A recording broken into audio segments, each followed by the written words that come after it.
पर्यटकों सुरक्षा एवं समुद्र बेलाभूमि रे असामाजिक कार्यकलाप दमन पई मंगलवार राति रे पुलिस पक्षरु कार्यानुष्ठान कड़ाकड़ी करा जायछि।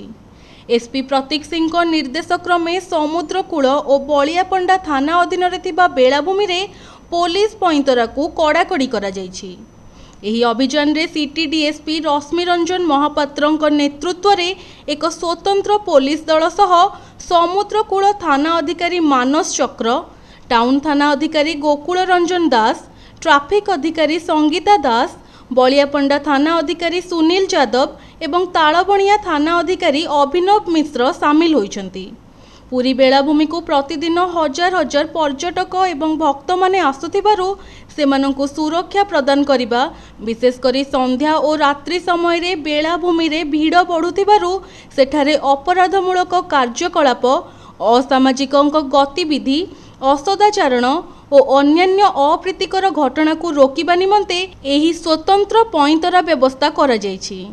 एही अभियान रे पुलिस अधिकारी माने बेलाभूमिर विभिन्न स्थान बुली परिदर्शन करथिले एवं पर्यटक मानक सह सीधा सड़क आलोचना करी सेमानंक समस्या और मतामत शुणिथिले। सेमानंकु सुरक्षा संबंधी विभिन्न सचेतनामूलक परामर्श मध्य दिया जायथिला।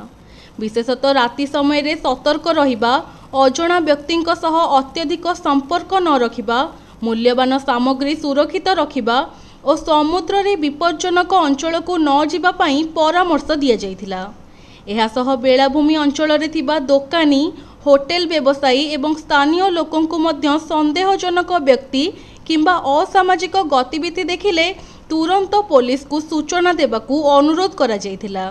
पुरी पुलिस द्वारा समुद्र बेलाभूमि रे नियमित पैंतरा, मोबाइल भ्यान मुतयन और गुप्त नजरदारी जारी रहिछि।